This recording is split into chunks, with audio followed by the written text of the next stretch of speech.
दोस्तों, आज मैं आपको एक बहुत बड़े अम्बेडकरवादी विद्वान से मिलाना चाह रहा हूँ, जिससे दुनिया का सब कुछ नॉलेज है और उसके विचार आप सुनकर धन्य हो जाएंगे। वकील साहब का ये चेहरा तो आप देख ही रहे होंगे। इनको संविधान की इतनी जानकारी है, इन्होंने अम्बेडकर को भी पीछे कर दिया है। चलो अब इनकी बातों को सुन लेते हैं। ऋषि को उसने मारा, बाली को उसने मारा, राम ने मारा था ना बाली को, छिपके जो मारा था। तो राम के जितने भी कर्तव्य कार्य थे तो वो भगवान के काम थोड़ी थे। और फिर दूसरा नंबर मेरी समझ में ना आवे, पूरा कुनवा ने भगवान का ठेका ले रखा। दशरथ भी भगवान, राम भी भगवान, शत्रुघ्न भी भगवान, लक्ष्मण भी भगवान, सीता भी भगवान, पूरा खानदानी भगवान है। कोई बचेगा बिना भगवान के ना? बताओ ना तुम। भगवान देखो, ऐसा कोई संविधान विशेषज्ञ है दुनिया में जिससे इतना विस्तृत नॉलेज हो। धर्मों का भी बहुत अच्छा नॉलेज है इससे। एक हो गया कि पूरा खानदान का खानदान भगवान। अरे भैया, कोई आयत नहीं होती, मलाई मार रहे हैं टोटल। जितने भी नू कह रहे हैं मेरे को बता दे किसकी आयत आ रही है। सबके अकाउंट भरे पड़े हैं। इतना मोटा मान लिया है, आय के साधनों पे इतना कब्जा कर लिया है। उन्हीं की आयत हो रही है। ये आयत जो उनकी जो भावना आयत हो रही है, जिस आदमी की भी भावना आयत हो रही है, ये समझ लो उसने मोटी मलाई मार रखी है भैया, पूरी। इस जो है बहुत मोटी मलाई मार रखी है ब्राह्मणों ने, वही इसका कहने का मतलब है। इसलिए उनको ये कुछ भी बोलता रहे, उनको कोई फ़र्क ही नहीं पड़ेगा। और ये स्वर ये नहीं जानता है जो गांव के दलित हैं, वो इन जैसे नेताओं, इन जैसे लीडरों की वजह से, मैं तो इसे नेता ही कहूँगा क्योंकि इसकी लैंग्वेज ही ऐसी है। गांव के जो मज़दूर हैं, सौड़ों के खेतों में काम करते हैं या सौड़ों की कंपनियों में काम करते हैं, जो दलित हैं, उनको शक की निगाहों से देखा जाता है, उनको जलील किया जाता है, चाहे वो कितनी मेहनत करें, और जबकि उनका कोई कसूर नहीं होता है। इन स्वरों की वजह से उनको परेशानी होती है और इसे लगता है कि कोई भावनाएं किसी की आहत नहीं होती, क्योंकि इसको कोई कुछ नहीं कहेगा, क्योंकि इनको घास डालता कौन है, इनको कोई नहीं पूछता है। अभी इनको अगर किसी कचहरी में है, कोर्ट कचहरी कहीं पर बुला लिया जाए, थाने में बुला लिया जाए, इनको दिन भर बैठाला जाए, चाहे कुछ भी इनसे पूछा जाए, कितना भी उल जलूल इनसे कोई हरकत की जाए, ये फिर आकर ये हगने लगेंगे। इनको कोई फ़र्क ही नहीं पड़ता है। बेशरम लोग हैं ये, लेकिन इनको कम नुकसान होता है। लेकिन जो दलित हैं, क्योंकि अब स्मार्टफोन है लोगों के पास, घर घर तक मोबाइल पहुंचा, इनकी बातें जो हैं गांव में भी पहुंच रही हैं। और गांव में जो सवर्ण हैं, अमीर सवर्ण हैं, जिनके खेतों में दलित काम करते हैं, वो मारे पीटे जाते हैं, उनको नुकसान होता है, उनकी बहनों के ऊपर बलात्कार होता है। जबकि ये सब बचे रहते हैं। ये बचे क्यों रहते हैं? क्योंकि इन्होंने आरक्षण का जो है लाभ खा रखा है, दलितों के हक का, गरीब दलितों के हक का, और इन्हें कोई फ़र्क ही नहीं पड़ता है, क्योंकि इन्होंने कोठी बनवा रखी हैं, संपन्न है, पैसा भी है। इनको कोई अगर कोई छेड़ता भी है तो उसको कानूनी तौर पर उससे निपट लेते हैं। लेकिन गरीब लोग जो हैं वो मारे जाते हैं। अब देख लें आप, इसके नीचे किस तरीके के कमेंट हैं। ये बहुत अच्छे विचार हैं। कोई तो बोलने वाला मिला। अभी दुनिया में बहुत लोग ऐसे हैं जो सच्चाई कहने से डरते नहीं हैं, और ये नहीं जानते हैं कि ये स्वर है, और ऐसी बातें कोई भी बोल सकता है। इसमें कोई मेहनत तो लगती नहीं है, ना किसी तर्क की ज़रूरत है। जय भीम, जय भारत, जय संविधान, बस ये एक इनका जो है फेमस स्लोगन है। कोई जब तर्क वर्क नहीं होता है तो जय भीम, जय भारत। आपके ज्ञान को सलाम है, कमाल खान के चेले हैं आप। ज्ञान को सलाम है, समझ लो इनके पास कितना बड़ा ज्ञान है, आप सोच सकते हैं। चलो और सुनते हैं, और ये क्या बकवास करता है। लूट का खा लिया, बेईमान आदमी, एक नंबर का बेईमान है। लूट का रखा होगा, अकाउंट छान लो, उसके नाम पे पेट्रोल पंप मिलेंगे, उसके नाम पर गैस एजेंसी मिलेंगे, स्कूल मिलेंगे, इंस्टीट्यूट में। आज की डेट में बीजेपी वाले, आरएसएस वाले, राम के जितने भी वंशज है, आज किसी दलित उसकी ऋषि की या किसी शिक्षक की हत्या करोगे, क्या होगा? 302 लगेगी ना। क्योंकि उस समय जब मारा था तो उस समय लॉर्ड मैकाले नहीं था। सन 1860 में जो आईपीसी बनाई थी, उस समय सन 1860 में लॉर्ड मैकाले ने आईपीसी बनाई थी।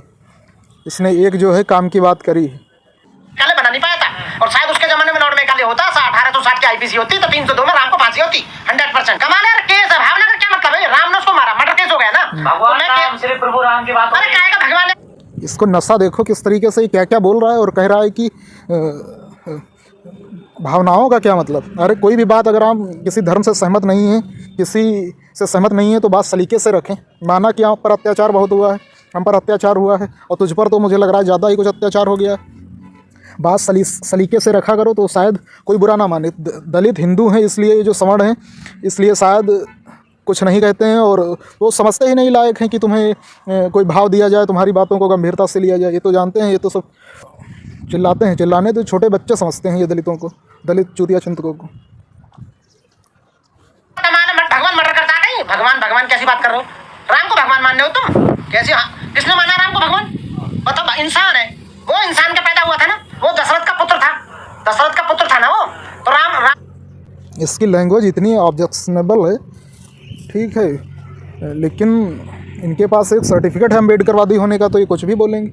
अरे अम्बेडकर ने भी इस तरीके से उन्होंने धर्म पर टीका टिप्पणी करने के लिए वेद पढ़ डाले, वेदांत पढ़ डाले, और उन्होंने अपने घर पर एक पंडित विद्वान रख रखा था, संस्कृत का प्रकांड विद्वान, जो उनको चीज़ें बताता था। कहीं पर वो समझ नहीं पाते थे या कहीं पर वो गलत चीज़ों को समझ रहे होते तो उस पंडित से भी उसकी व्याख्या पूछते, हाँ आपका क्या पहलू है वो बताएं। और ये अम्बेडकर ये अपने आप को चेले बताते हैं, और ये साले कुछ भी बोल रहे हैं, मतलब बगैर किसी लाग लपेट के। भगवान कैसा होगा भाई, मेरे को बताना कैसा भगवान है, मैं यही तो पूछना चाह रहा हूँ। ऐसे कौन से सबूत है उन्होंने भगवान ऐसा उन्होंने कौन सा काम कर दिया बताओ। सीता को उन्होंने बेचारी को अग्नि परीक्षा के लिए तैयार कर दिया। आप बताइए अपनी बीवी पे जिसने शक किया हो है कि तू वहां रावण के पास रह के आई है, तुझे अपने उसका सत्य का प्रूफ देना होगा, समझ रहे हो ना, तब वो राम की बात कर रहे हो। 22 प्रतिज्ञा देखो वैसे ये जो है रामायण को काल्पनिक मानते हैं, और यहाँ पर जहाँ पर इनको सूट करता है वहाँ पर रामायण को ये वास्तविक मानने लगते हैं। जब रामायण काल्पनिक है तो ये इन चीज़ों को क्यों दोहरा रहे हो कि सीता को रावण ले गया था या राम ने सीता से अग्नि परीक्षा ली थी, वो तो काल्पनिक ही है, क्यों इतना इन बातों पर जोर दे रहे हो। अभी पहले अपने बेसिक सही करो ना, तब इन चीज़ों पर बोलो, अभी बहुत छोटे बच्चे हो तुम। 14 अक्टूबर 1956 को बाबा साहब ने ली थी, और वो जो है इनके केंद्र सरकार का जो वो डिपार्टमेंट है अम्बेडकर फाउंडेशन, उनके जो मंत्री हैं उन्होंने भी छपाई थी, वो किताबों में छपी पड़ी है, हम अपने पास से लेकर आए उन्होंने बना के 22 प्रतिज्ञा ने, वो बाबा साहब ने ली। और 22 प्रतिज्ञाओं की बात करते हो, 22 प्रतिज्ञाएं कितनी प्यारी चीज़ हैं, ठीक, उसमें किसी को गाली थोड़ी ना है। बाबा साहब ने बौद्ध धर्म अपनाया तो उन्होंने सीधे कह दिया कि मैं ब्रह्मा विष्णु महेश को नहीं मानूंगा। प्रतिज्ञाओं में इसलिए रखा कि जो अधिकतर दलित जो हैं अशिक्षित हैं, चीज़ों को समझ नहीं पाते हैं, तो उन्होंने क्लियर कट बता दिया अपनी 22 प्रतिज्ञा में कि ब्रह्मा विष्णु महेश को नहीं मानना है, तो इसमें जो है कन्फ्यूजन नहीं बची और बौद्ध धर्म को मानना है। लेकिन इसका मतलब ये नहीं था कि वो किसी को गाली दे रहे थे, किसी धर्म को जो है अपमानित करने के लिए ऐसा कह रहे थे। उन्होंने कभी भी जो है हिंदू धर्म को बगैर किसी तथ्य के उन्होंने अगर एक कटाक्ष भी किया है हिंदू धर्म के ऊपर, तो उसके लिए उन्होंने 1000 किताबें पढ़ी हैं तब किया है, इतनी योग्यता थी उनमें। और तुम जैसों को सीरियस लेता कौन है? अम्बेडकर को इतना सीरियस लिया जाता था, इतना जब उन्होंने इस्तीफा दे दिया मंत्री पद से, तब भी वो जब भी किसी बात पर कोई चर्चा या किसी चीज़ की ज़रूरत या कुछ होता तो जवाहरलाल को लेटर लिखते हो, तुरंत वो उसका रिप्लाई करते। पता नहीं कितने लेटर्स उन्होंने अपने अंतिम दिनों में लिखे हैं। इंग्लैंड के जो उस समय विंस्टन चर्चिल थे उनको लिखते, वो भी वापस करते। लेकिन तुम कबाड़ियों की तरह बोलते हो, तुम्हारी बातों को कौन गंभीरता लेता है? गंभीरता से लेता है कोई मुस्लिम कहे तो उसकी बात को गंभीरता से लेते हैं और उस पर कार्रवाई करते हैं, टीवी पर चलाते हैं। लेकिन तुम जैसे को कोई गंभीरता से लेता ही नहीं, बकते रहो ऐसे ही। तो पर्सनालिटी में अपनी वजन लाओ, ठीक है। और ये शराबियों को कोई सीरियसली नहीं लेता है, वो जानते हैं जब नशा उतर जाएगा तो ये खुद शांत हो जाएंगे। और शराबियों को पीट भी दो तो कोई नहीं, तुम्हें कोई बजा भी जाए तुम कुछ नहीं कहोगे। और राजेंद्र पाल गौतम बताओ, इतने अच्छे पद पर थे, उन्होंने पता नहीं क्या उनके दिमाग में सूझी, इन्हें वो एक राजरत्न के द्वारा जो एक कार्यक्रम किया गया उसमें चले गए। अरे मंत्री थे, थोड़ा अपनी लिमिटेशंस में रहो। वैसे तुम कितना समाज का भला कर रहे थे। इन्होंने राजेंद्र पाल गौतम ने आम आदमी पार्टी में रहते हुए वहाँ पर मैनुअल स्क्वेंजिंग होती है दिल्ली में, गटर में उतरते थे वहाँ के दलित, तो उसके लिए मशीनें उपलब्ध करवाईं। कितना अच्छा काम कर रहे थे वहाँ पर, लेकिन एक चुतियापे की वजह से बाहर हो गया। और इसको जो है राजेंद्र पाल गौतम को 3-4 घंटे एक SHO ने बैठाल के रखा। तो इतनी तो हल्की पर्सनालिटी है तुम्हारी। वो कह रहा हूँ, जवाहरलाल नेहरू बिल्कुल जब वो नहीं थे जब मंत्री, तब वो उनका जवाब देते थे। इंग्लैंड के प्रधानमंत्री बताओ, उस समय जब पूरा देश गुलाम था तो इन लोगों की बातों इतना वजन होता था इनकी बातों में। तुम तो एकदम सुधर जाओ, क्या ही बोलें तुम्हारे बारे में। चलो अब कुछ नहीं, अब तुम हगोगे ही, मुझे पता है। और थोड़ा बहुत सीखा हो, और मैं अपने समाज को जो है जागरूक अपने तरीके से करता रहूँगा।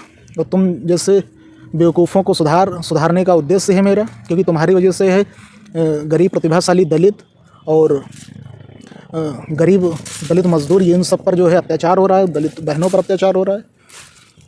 ठीक है, जय भीम, जय कांसी राम।